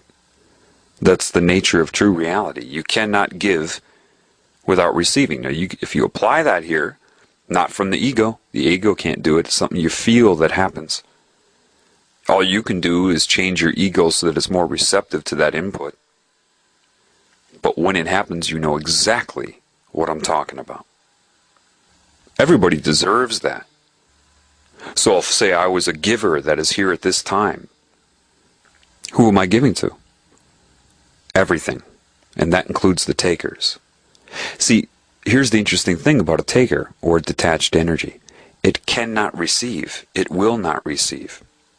Can't do it. That's why it takes. When you understand what receiving truly is, you'll know that a taker cannot do that. And because it's unable to receive, it cannot perceive what a giver is giving. The taking energy is trying to convert givers into takers. Part of that is keeping score of your behavior. Sublime mind control to you throughout your life. Propagation of norm-based ridicule, if you come into awareness of that, utilizing a pseudoscience called psychiatry, or anything else in the media. Humor, comedy is the #1 vector for mind control. The sigh of relief of laughter when you jolt yourself back right into the center of the norm. The point, I'm going to give. I have no target. I'd like takers to be something I give to. Because you cannot take what is given. That's why they try to convert you into a taker. Something that is now in guilt, in shame, and fear. What you give cannot be taken. Love can't be taken. It can only be given and received. It's a different bandwidth. It's a different thing altogether. So it's not like I'm being leeched if I give to a taker. Because the giving sustains me. You don't run out. I don't have a goal, but it would be nice if some takers actually allow themselves to receive. When they receive, they will see that what they receive is so far above what they were trying to take that it's not even comparable. One is alive, one is dead. If you're taking in anticipation of being taken from, you are dead. If you're copying the norm, letting meaning be given to you, rather than extracting meaning from your own path, you are dead. You may be able to move around, you may be conscious, but you will be consciously dead. That's what, like when you hear Christ say, let the dead bury the dead. I'm not talking about a corpse burying another corpse. Those who are consciously dead and don't get it. Embalm and preserve a body? Put makeup on a body? Cemeteries subconsciously promote worship of the body. It's a severe sickness, okay? I can imagine a branch of a tree bending down and dwelling on a dead leaf that fell off rather than allocating its consciousness to new leaves that are sprouting. Let the dead bury their dead. What is raising the dead? Other than getting them to adhere to truth that they may not be able to readily observe because their own extraction of meaning from their own path begins to make them reject the lies they can observe. You must begin to extract meaning from your own life. I don't care if half of your conclusions are laughed at by people in the beginning. Screw them, you're trying. Don't ever, ever let anybody discourage you from that. The more you try to put two and two together, the better you will get. You will learn to do it quicker if you look at your path. What do you think the narrow path is other than extracting meaning on your path? It's a narrow path because it's your path. As soon as you get sucked into another's path, you're on the broad path, and that can come in many shapes and sizes, from sex and drugs and propaganda and all kinds of things to distract you away from extracting and learning from your own path. I'm talking about observance. Maybe you're an artist and you've painted several paintings. You've put them away somewhere. Go back to them and look at them again. Look at journals you wrote 10 years ago. It's all right there. It's all right in front of your face. This does not mean to ignore your reality, as your reality is part of your path. You'll find that when you, I should call it give-receive, re-give, it's one thing, but when you give and receive, you'll find that's where you feel alive. Guys, maybe you're socializing and you see a girl that you're sexually attracted to, and you could go along the path of trying to persuade her to see you as sexy and to consider hanging out with you, getting her to do something. In other words, taking. But if you stop that, if you're on that wave, jump off the surfboard and ask yourself, what does she need? I'm a guy, I know how guys manipulate. Would it help her spirit if I actually took the time to listen without any strings? What if I did that? What if I actually gave her eye contact and let her know, hey, not all guys are bad. You don't have to have sex if you don't want to. Don't ever let anyone put you into a state of feeling guilty because you won't put out. Having sex is only stimulation of the body, which is chemical. It's a detached drug. Remind them what's the difference between having sex and making love. Having sex is body worship. It's a stimulus of the nervous system. It means nothing. It's to reach a chemical high. Making love is where you try to stimulate the spirit inside of the body. What if you actually used your intuition for something good? What if you saw that maybe she's attractive and gets hit on all the time, and all she really wants is some sort of authenticity because it's so lacking in this world? What if you thought about that and then followed through, sat there for a half an hour, and don't fake listen to her? Be direct with your thoughts. As long as they're giving, it'll be okay. See, a lot of people think that being blunt and direct means you're being honest. Just because you say what you're thinking doesn't make you honest. Why? Because what if what you're thinking is a conclusion that you reached because you were in denial? You were filtering your reality. You're basing your conclusion on lies, whether you know it or not. It's a faulty conclusion. Therefore, it is a lie. It's a lie to your spirit. Just because you're thinking it and you say it doesn't make you honest. But if you're in the state of giving, knowing that she is a valuable being, forget about the sex and just think about that. Pretend she's your sister, guys. Or your mother, that you went back in time, and this is your mother when she was young. How would you treat her then? And then follow through. After a half an hour of advice, say, nice meeting you, and walk away. No, hey, can I get your number? Even if she asks you for it. You don't need to create a relationship. There are 7 billion people on this planet. You're already in relationship by being alive. Giving has no strings. Men, listen to me. Walk away with a smile. Don't do it robotically. Don't try to copy the behavior. Have the correct intention.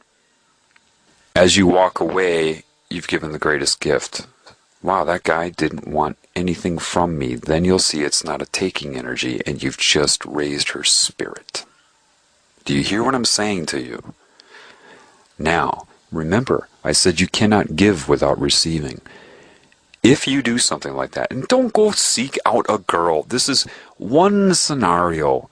There are many ways to give to many different types of people. Please do not be mechanical and robotic and like a cyborg as you hear me give you a scenario.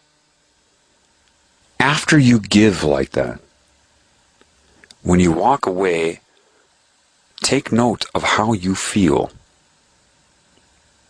How bright is the sky? How colorful are the leaves on trees? How beautiful do the birds sound now? You cannot give without receiving. And then I want you to ask yourself, What if I took my normal approach? What if I tried to act cool? What if I was strategic about things I said in anticipation of how she would perceive me when I said them to shape how she views me? What if I lived a lie? What if I tried to take advantage of the situation because I wanted a date? Would I feel, and be honest with yourself here, would the birds sound as beautiful to me right now? Would I notice what I'm noticing right now? Do not try to think about what I'm saying right now, because you cannot. You cannot imagine it. You cannot recreate it. This is something that has to happen. You have to follow the path. Then, and only then, will you be able to take note of how you feel. Don't try to anticipate how you're going to feel, because you can't. I'm just telling you that after you give in any way, a true gift has no strings, has no motive, isn't premeditated, isn't calculated in the brain. It happens. Why will it happen? Because if you're in the state of love and wanting to know thyself, you will be positioned into a situation that will allow you to do it. I am absolutely 100% sure and certain about that. Don't ask me how, just trust me. In other words, you don't have to seek out the situation. Do you hear me? If you truly want to know yourself, I promise you, you will be put into a situation where you will be allowed to give. You will not be forced to give. You will have your free will, because that which will put you in that position extends free will. Do you hear me? You must understand, step by step, rehabilitation. If you want to know thyself, part of knowing thyself is giving, because what you truly are is a giver, whether you can remember that or not. If you intend to know yourself, which is a derivative of God, before you can know God, you have to know yourself. They're one and the same. You will be put into a position, all day long if necessary, where you can give. If the next day you rebel from that and want to take, you'll create a position where you can take. You create the cancer, love will create the healing. The template is the same. What you experience in this template is not. And be mindful of that. If you want to know of God, the more you do that, the more that you're going to find that you're put into these positions. What's doing that? And once you start to learn and extract meaning from these situations, when that salient event happens, you cry. When you know God, you'll know God. And you cannot be told how you're going to know God. And that's individual for each of you. You can't know God by hearing me. All you're hearing is an expression because of God. I want to finish up by talking about this give thing, this give and take thing. Like I talked about before, a taker is a detached energy. It is a disease. It takes in anticipation of being taken from. A taker deludes itself. It lies to itself. It justifies its own existence. It believes that it gives. How? It will strategically allow itself to be taken from, as if to justify its own existence. You must understand, giving and taking, giving and taking. Remember, these are not a pair. Giving and receiving are one. Giving, receiving. Give, receive. Taking in anticipation of being taken from. For example, let's talk about just energy. Think about an extrovert. People are deluding themselves when they think an extrovert is a giver, they're an entertainer. No. They leech your energy. An extrovert, a social butterfly, needs to suck your energy out. They drain you, and that's what gives them their vitality. This is why a lot of rock stars are really quiet until they get on stage. They're sucking your energy. It's your energy that's animating them. They're addicted to social situations because they're dependent, like leeches, upon the attention that other people give them. Attention is giving energy. An introvert is the opposite. They are vulnerable, more vulnerable than the normal person, to having their energy leached from them. They get into a social situation and they feel their energy just leaving their body. They may not understand it that way, but because they're so attentive to everybody and everything, that's why these people are very descriptive writers and whatever. Because they're very detail-oriented, they're very attentive. Because of that, they get overwhelmed in a social situation. They're way too sensitive to it. They are attentive to everything, and because their energy leaves them when they're that way, because they're not in observance, they're attentive, the reality can take their energy away, and that weakens their aura, and then they're very sensitive. They feel out of place, they're just too awkward because they're having their energy taken. An ambivert is somebody who toggles between the two, depending on their current state and the situation. Now, most of my life I was an ambivert. But when I feel the spirit strong in me, when that happens, that's when I am not leached and I am not leeching. My passion will be the same. My vitality, my energy, my emphasis is the same whether I'm talking to one individual or 500,000. It wouldn't matter because the energy at that point is coming from somewhere else. Infused inside, so coming within. I can relate to takers because I was converted to a taker in a lot of ways in this lifetime. And that's very important. Why? You've heard, he who overcomes. I'm not going to speak in Old English. What you were told is, he or she, they always emphasize male, that overcomes, their reward will be great. Those with understanding. See, a taker thinks of a reward as something that happens later. A good deed and reward. Sit, roll over, and you get a treat. For those of you that are waking up to your giving, as I am, and that is a slow process where you start to remember that you enjoy giving more, and that's where life is. That's the essence, the unquantifiable essence. Ask yourself some questions.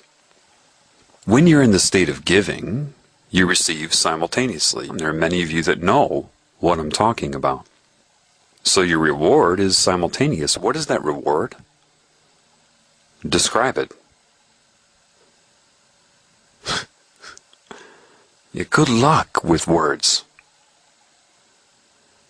Secondly, say for example, maybe you were somebody that is here at this time to heal. What is the motive of a lifeguard when they jump into the water to save a swimmer? What is the reward that the lifeguard gets? Let's not even do a professional lifeguard. You're walking along the side of a river and you see someone in trouble. Without even thinking about it, you're already jumping in the water to save them. What is your reward?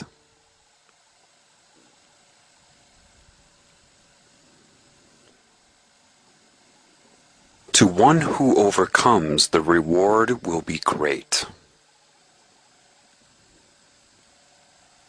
If you come in as a healer and you acquire the corruption, they know you're a healer, you have a different energy about you, so they're on your butt. The moment you incarnate, your life sucks. Everything's coordinated around you. Low self-esteem, probably abused as a kid. You have perversion, maybe addictions, all of these things. However, now you can relate, can't you? You can relate to the taking energy. It's just like somebody who's sheltered and mom and dad keep the kids spoiled. They get everything they want. They have an easy life and they decide to study sociology and psychology. And they think what a great thing it would be to become a guidance counselor and help troubled teens. The problem that they run into that they're completely oblivious to, but the young teen is not oblivious to, is that they have no credibility with the teenager. The teenager knows right away that whoever is trying to give them advice doesn't understand. They didn't go through it themselves. They didn't overcome anything. They are not qualified to give advice. They can't relate to them. They don't know what it's like. They're just not qualified to give advice. And you know that. You know that if you're looking at the prissy counselor that has had everything handed to them, you can't take them seriously. You resent any advice they give you because you know that they probably wouldn't be able to handle what you've already gone through. And it's a direct paradox. It's a contradiction. Well, if you come in and you acquire unknowingly, which is why it's credible, and then you overcome while being able to relate, because as you overcome, as you begin the process of overcoming, that usually precedes knowing of any negative control on this planet. It certainly did for me. I wasn't a conspiracy theorist, like I told you before. I had no idea. I thought that was myth. I thought that was a joke. But it was essential that I wanted to repair myself before I knew what was around me. For me, for my path. It's important because my motive came from within me. Then I was shown, but the interesting thing is, as I go through this process, that, okay, at least I understand what it feels like to be a taker, to have those desires. I may not be as intellectual or have the mental capacity as the scales higher than me that are running this show. However, the energy is the same. I can relate to it, and if I overcome it, I am credible. The same way that a troubled teen would be credible if they became a guidance counselor. The same way that Robin Williams was credible to Will in Good Will Hunting. It's almost identical. Relating is so important. Even though they still try to entice me and corrupt me and hurt me, well, that's expected, isn't it? I mean, if you go up to a drug addict and tell them to quit, they're going to hate you. And they're going to try to justify their addiction. Then they're going to try to offer it to you. If that doesn't work, if the fight doesn't work and hurting you doesn't work, they're going to try to get you to do it. Doesn't the alcoholic always want to pour you a drink? Misery loves company. Why? They're trying to justify their condition because they're frightened. They're frightened of the unknown, which is why they use the unknown to scare givers. Givers are in a situation of amnesia. Taking uses fear and threats of the unknown to scare givers.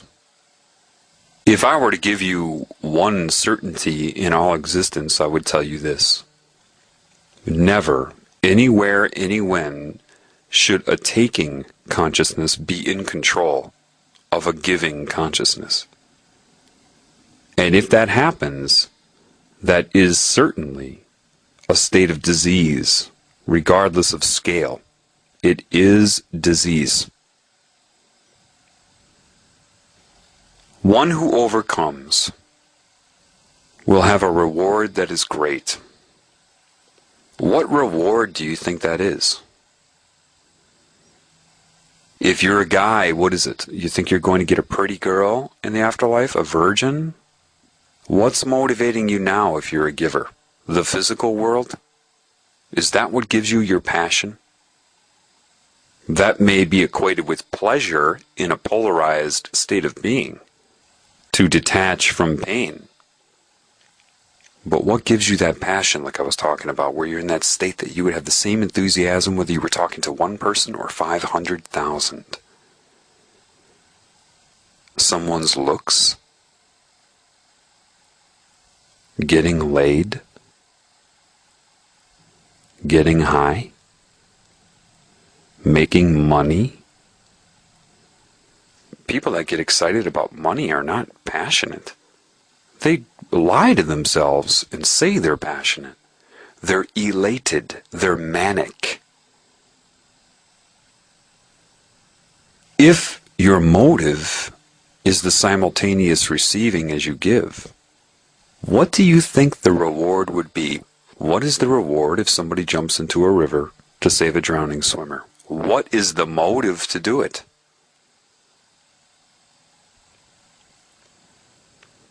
If you have a friend who's a drug addict and you try to help them, what would your reward be if you overcame the problem?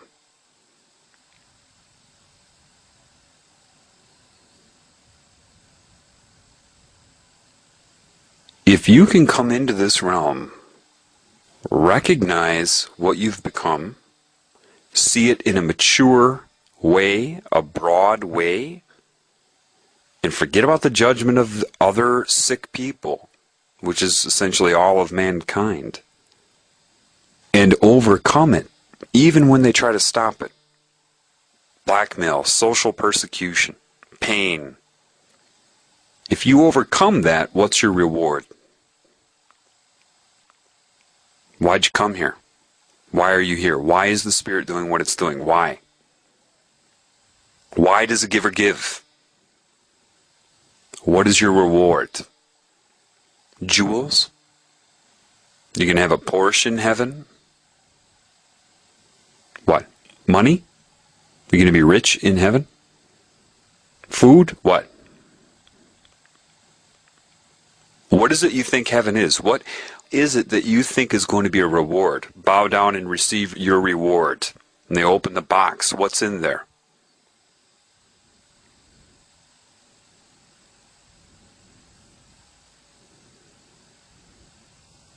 What material thing could you be given that could even match the motivation of sacrificing yourself to help?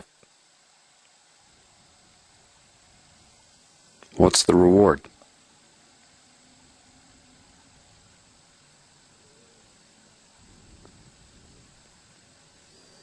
Why make a sacrifice? Why did Christ sacrifice himself? They didn't sacrifice him, and it certainly wasn't to please some deity, like it's sold to certain groups. They can justify the story and believe the lie all they want. Why would anyone do that? What was the sacrifice? When you say, I've made a sacrifice today, I sacrificed my time, I sacrificed this, and your motive can't really be traced to the ego, why would you do it? What do you think? Christ was concerned with the opinion of human beings? Who do you think he was trying to motivate? You are all subjected to that which his sacrifice was for. In other words, it was a way of saying, hey, you have a severe problem. Do I enjoy this torture you're imposing upon me? Would you be able to withstand this torture you're imposing upon me? Can you trace my motive to my ego? Why would I be doing this? How important are you? You have a disease and you're comfortable with it right now. And you're hurting me badly.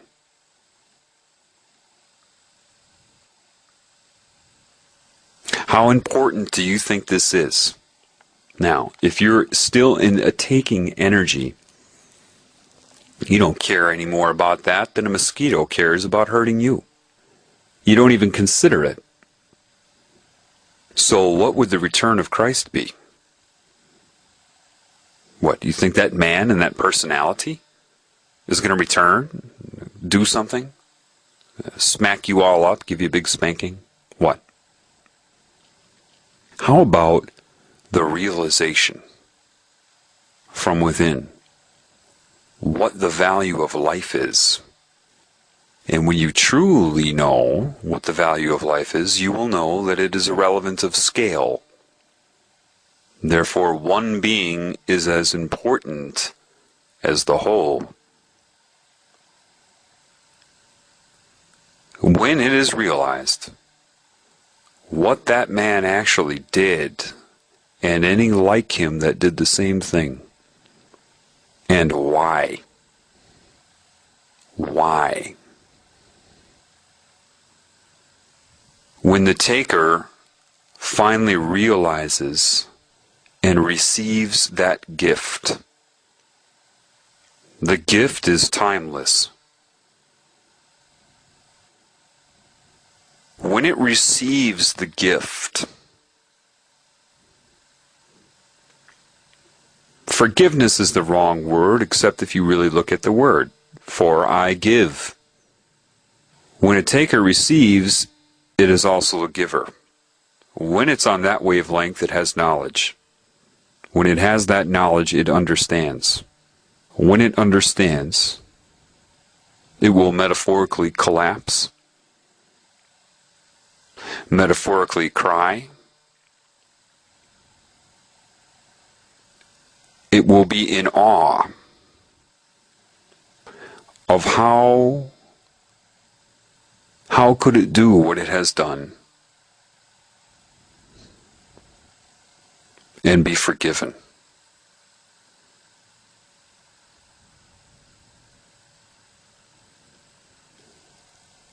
What in the world has that type of capacity?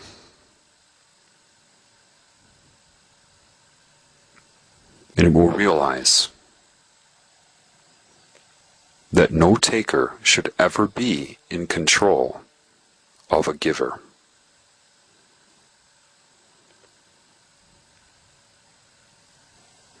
That's enough for now. Thanks for listening.